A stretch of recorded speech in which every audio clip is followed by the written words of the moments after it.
welcome back Okay, to ready? Thrill of the Fight 2. As you can see, my opponent is pretty short. I'm not so sure if this is like a little kid, but he's about chest height. And of course, like that doesn't mean that you should take this opponent very lightly.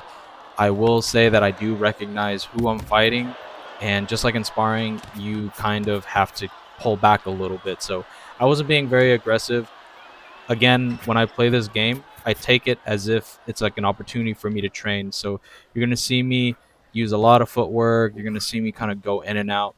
I'm not like trying to disrespect my opponent. It's just this is just how I would train if I was facing against someone kind of like him. He does get me a couple of times. Like he's actually really good at timing his punches and hitting me. So I will give my opponent that. That's something that I need to work on and not be so like I guess like nonchalant about my movements, even though I am moving a lot, and it is very exhausting. I don't recommend my my fighting style. I don't mind when people do this, by the way. Like he called a timeout in the middle of the fight. I think he had to adjust his headset, and honestly, I kind of understand, is because like I think I said this in the previous videos, is that when I was recording this day, I recorded multiple videos. My headset likes to fly off my head, so I actually am not moving as fast and as aggressively as I normally would. Believe it or not. Again, he calls for another timeout, and this first round is pretty much like moot, and we go into the next round after this. But yeah, I'm not gonna beat up an opponent while he's like, trying to adjust his head straps or whatever. But yeah, I can understand. Again, like I said this in the previous video, that it was really hard for me to see. The headset was kind of squishing my eyeballs, so I was seeing like a blurry 3D model in my gym the whole time. But don't worry, you guys get to see nice, crisp, and clean HD. And here I am, like moving my head a lot and just getting in, trying to be aggressive because I think I ended up hurting Red, my stay opponent. upright. And you kind of do need to be aggressive, but he does a really good job of shelling up. So good on him. Again, like this opponent was not bad at all, by no means. It's just the height difference is clearly in my favor. The range, at least the reach. And so, I'm kind of like going in and out, taking advantage of that, honestly, because like I don't have to be so close on the inside with him, which is his advantage. Um, but like hopefully, after playing against me, he kind of learned that you do need to go a little bit more on the inside. And here I am, just like throwing my hooks, and I'm trying to get an angle. I'm not entirely sure if this game rewards you for getting an angle on your opponents, but I'm trying to use like my angles as much as possible and use my footwork and pivot as much as I can. End up hurting this guy really badly, but he is defending himself really well, as you can see here.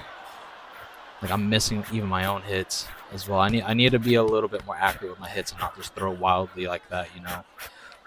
Here I am doing like some Mike Tyson pivots and slips and stuff like that. I really like watching Mike Tyson fight, so of course I'm gonna copy that a little bit.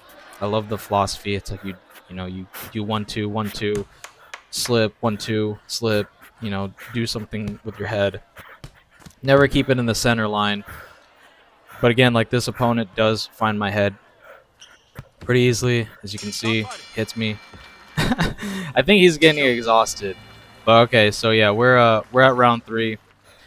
And again, respect, touch gloves, always respect your opponents. That's just how I was taught.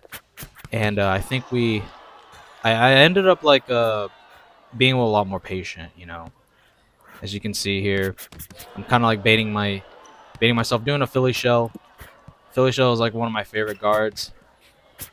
Unfortunately, I'm not so sure if that translates very well in this game.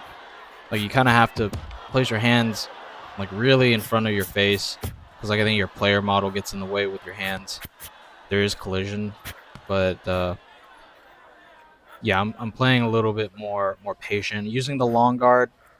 I don't really recommend it for VR because sometimes your opponent thinks like they're confusing that as like a gesture to like stop, but that is a guard that you can do in boxing. It's called a long guard. And yeah, he's getting me pretty good, but I did hit him pretty well. And I'm trying to like finish it, but he's actually doing a good job of just like regaining his composure, and he does. So mad props to my opponent, looking like a Saitama from One Punch Man. But he drops his hands quite a bit, honestly. But he's blocking, he's dodging. As you can see, like he's actually adapting pretty well to my play style.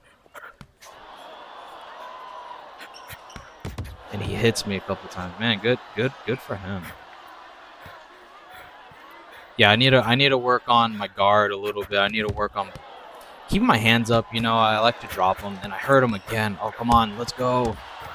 And I'm trying to wail at him, but again, he does a good job of defending himself. And look at that, he's hitting me.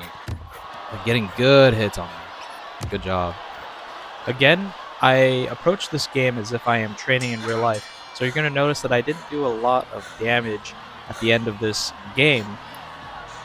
But that was by design. You know, I obviously recognize that this player in particular, I had a longer reach advantage. So I didn't want to take too much advantage of that. I wanted to get in and out, use my footwork, get a good workout in, and take this as an opportunity to learn and perfect some of the things that I do, as well as giving them an opportunity to learn as well. Sparring goes both ways. So if you guys enjoy my approach towards VR gaming, this is what I like to do. I like to practice and train, and going to be playing shooting games and try to approach it realistically as well by using real tactics. So if you guys want to see more stuff like this, please be sure to follow me and subscribe.